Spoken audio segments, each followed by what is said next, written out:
बिस्मिल्लाहिर्रहमानिर्रहीम। अस्सलाम वालेकुम स्टूडेंट्स। आज जो हम लोग चैप्टर स्टार्ट करने जा रहे हैं, इससे पहले हम लोग एक चैप्टर कंप्लीट जो कर चुके हैं हमारे लेक्चर में, वो सेल था। अब वो सेल का कंप्लीट होने के बाद उम्मीद तो है कि आप लोगों ने उसको पढ़ भी लिया होगा और अच्छे से आपने रीड किया होगा, जो समझ आ गई होंगी। बहुत सारी चीज़ें आपको जो सॉल्यूशन सॉल्व वगैरह करने के लिए कहा था प्रैक्टिस के तौर पर, वो भी आपने किए होंगे। तो अब हम लोग जो है नेक्स्ट चैप्टर की तरफ मूव कर रहे हैं। तो वो चैप्टर जो है हम लोग पढ़ेंगे, जो वो है बायो एनर्जेटिक्स का। चैप्टर नंबर 11 है फर्स्ट ईयर में, बायो एनर्जेटिक्स। तो इस वीडियो में हम लोग उसका शुरू में थोड़ा सा स्टार्ट लेंगे और क्या चीज़ें हैं उसको हम लोग फिर डिस्कस करेंगे। सबसे पहले तो हमें ये पता हो कि बायो एनर्जेटिक्स का मतलब क्या है और इसके ये कौन सी चीज़ है, क्या चीज़ ये बता रहा है चैप्टर अपने नाम से, इसका मकसद क्या है इस चैप्टर के ये नाम रखने का। तो देखें, बायो एनर्जेटिक्स की जो डेफिनेशन है वो अगर हम पढ़ें तो वो सिंपल ये है कि it is the process of capture या कैप्चरिंग एंड कन्वर्जिंग या conversion of energy from one form to another form. Simple है कि एनर्जी को हम एक कोई बॉडी ले और उसको दूसरी एनर्जी की फॉर्म में कन्वर्ट कर दें। इस सिंपल प्रोसेस को जो है हम लोग बायो एनर्जेटिक्स कहेंगे। और इसको हम लोग बायो एनर्जेटिक्स बायो यानी लिविंग बॉडी के अंदर होने की वजह से हम लोग बायो एनर्जेटिक्स कहेंगे कि एनर्जी का इंटर कन्वर्जन होना, एक दूसरे में कन्वर्ट होना एक फॉर्म से दूसरे फॉर्म में इन लिविंग सेल्स या फिर लिविंग इंटाइटी के अंदर, लिविंग सिस्टम के अंदर। तो ये हमारे पास बायो एनर्जेटिक्स की डेफिनेशन है, एक फॉर्म से दूसरे फॉर्म में एनर्जी का कन्वर्ट होना। मिसाल के तौर पर हम लोग यहाँ पे अगर देखते हैं ज़रा, तो ये देखें हमारे पास सन है ये, और ये सन की जो एनर्जी हमारे पास आएगी वो कौन सी एनर्जी हमारे पास खिलाएगी? Solar energy. तो ये हमारे पास जो सन है, सन ने एनर्जी अपनी सनलाइट की फॉर्म में सोलर एनर्जी दी प्लांट्स। हमारे यहाँ पता है कि प्लांट्स वो हैं ऐसे लिविंग थिंग है जो सन एनर्जी का यूज़ करता है एक बड़ी मकदार में, ठीक है। तो ये जो सन एनर्जी को यूज़ कर रहा है प्लांट, इसको यूज़ करके वो एक दूसरी एनर्जी में कन्वर्ट करता है, दूसरे फॉर्म में बनाता है।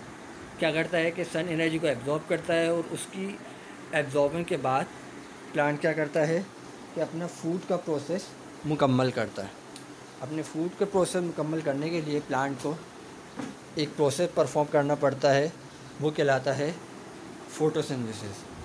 तो हाँ, यही होता है कि प्लांट सनलाइट को क्या करता है, एब्जॉर्ब करता है और इसकी मदद से फोटोसिंथेसिस परफॉर्म करता है। फोटोसिंथेसिस परफॉर्म करता है तो उसके नतीजे में अगरचे उसके जो एलिमेंट्स हैं जो फोटोसिंथेसिस के, वो कहीं और से लेता है, लेकिन अगर सोलर एनर्जी ना हो, सन एनर्जी ना हो, या इसके अंदर जो ख़ास एनर्जी है वो ना हो, तो उसके बगैर प्लांट कन्वर्ट नहीं कर सकेगा इस सोलर एनर्जी को किस में, केमिकल एनर्जी में। तो प्लांट के अंदर जो है सोलर एनर्जी को एब्जॉर्ब करने वाली भी वो चीज़ है, वो भी हम आगे थोड़ा सा पढ़ेंगे। तो प्लांट क्या करता है, फोटोसिंथेसिस परफॉर्म करता है, सोलर एनर्जी को फोटोसिंथेसिस परफॉर्म करने के इस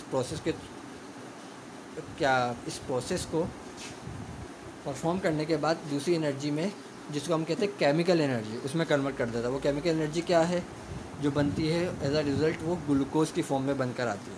तो ग्लूकोज जो हमारे पास बनता है वो प्लांट नहीं, हमारे लिए भी एक लिविंग और एनिमल बॉडी, वो भी इन दी एंड ग्लूकोज को ही एब्जॉर्ब करती है और उसको यूटिलाइज़ करती है एनर्जी हासिल करने के लिए। तो केमिकल एनर्जी वो डायरेक्ट प्लांट ग्लूकोज में बनाता है।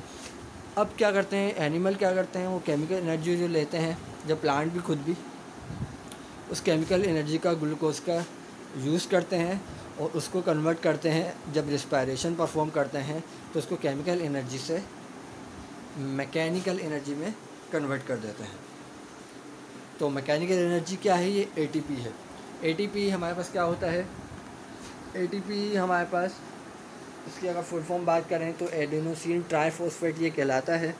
और ये एक एनर्जी की फॉर्म है जो मैकेनिकल एनर्जी है, जिसकी बेस पे हम लोग ये अपनी मुख्तलिफ वर्क कर रहे होते हैं। एनिमल इधर उधर के काम कर रहे होते हैं, इतनी जो जान दिखा रहे होते हैं, वो यही चीज़ होती है। इस ये एनर्जी ना हो, एटीपी कितनी बड़ी तादाद में ये होते हैं जिसको कैलकुलेट जो है हम लोग इस तरह से नहीं कर सकते। तो हर प्रोसेस के हर यानी हर जगह पे ये एनर्जी मौजूद है, उसके तो हम लोग हाथ भी ला रहे हैं तो ये एनर्जी के बगैर हम लोग नहीं हिला रहे, वो एटीपी ही है जो हमें एनर्जी मिल रही है। अच्छा, दो मॉलिक्यूल होते हैं इस तरह के, एक एटीपी होता है, एक एडीपी होता है। एटीपी का मतलब एडिनोसिन ट्राई फॉस्फेट है, जिसके अंदर 3 फॉस्फेट के जो है वो होते हैं, ग्रुप होता है और पार्ट होता है। और जब एडिनोसिन डाई फॉस्फेट है, डाई मीन्स 2, तो वहाँ पे फॉस्फेट के 2 ग्रुप होते हैं। अच्छा, हमें अब इससे एनर्जी कैसे मिलती है, एटीपी से एडीपी, तो अब मैकेनिकल एनर्जी एटीपी बनी। एटीपी क्या करता है, एनर्जी कब प्रोवाइड करता है हमें, एटीपी हमें मिल गया। अब एटीपी को जब हमें यूटिलाइज़ करना होता है, असल चीज़ आती है एटीपी की यूटिलाइजेशन। वो एनिमल बॉडी या प्लांट बॉडी या कोई भी ह्यूमन बॉडी करती है यूज़, क्या करती है, उस एटीपी को एडीपी में ब्रेक डाउन करती है। इस तरीके से एटीपी ख़त्म होकर एडीपी में कन्वर्ट होता है और हमें एनर्जी मिल रही है। और फिर एडीपी से फर्दर एनर्जी नहीं ली जाती, एडीपी फिर वापस एटीपी में कन्वर्ट होने जाता है। तो क्या होता है कि ये एटीपी है, एडिनोसिन का एक मॉलिक्यूल है, उसके साथ ट्राईफॉस्फेट 1 2 3 बने हुए हैं।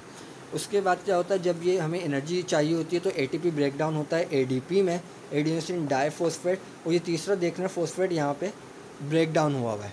तो ये जो ब्रेक डाउन हुआ हुआ है फॉस्फेट यहाँ पर, इसके नतीजे में इस डाईफॉस्फेट ये बना है, और ये इस ब्रेक डाउन के नतीजे में हमें एनर्जी जो इससे रिलीज़ हुई है वो हम लोग यूटिलाइज़ करते हैं, जो हमारी हेल्प कर रही होती है मुख्तलिफ वर्क करने में।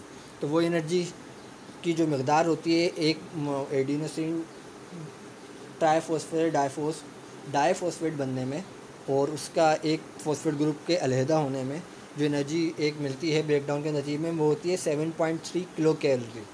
या फिर उसको अगर जूल में हम लोग बात करें तो 30.6 किलो जूल में बुलाता है। तो किलो कैलोरी में उसका यूनिट किलो कैलोरी अगर होगा तो वो 7.3 हो जाएगी, और अगर किलो जूल में बात करें तो वो 30.6 हमारे पास एनर्जी होती है।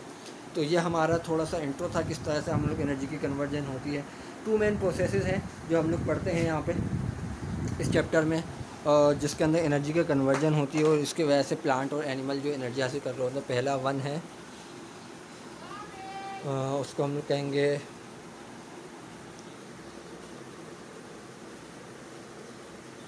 फोटोसिंथेसिस। दूसरा हमारे पास जो कहलाता है वो है रेस्पिरेशन, जो कि सेल्यूलर रेस्पिरेशन होती है। अच्छा, ये रेस्पिरेशन होती है, ब्रीथिंग नहीं होती है, आप इसको ब्रीथिंग नहीं समझिए करें। बाद लोग ब्रीथिंग को रेस्पिरेशन में जो है मिला देते हैं। ब्रीथिंग एक अलग चीज़ है और रेस्पिरेशन एक कंप्लीट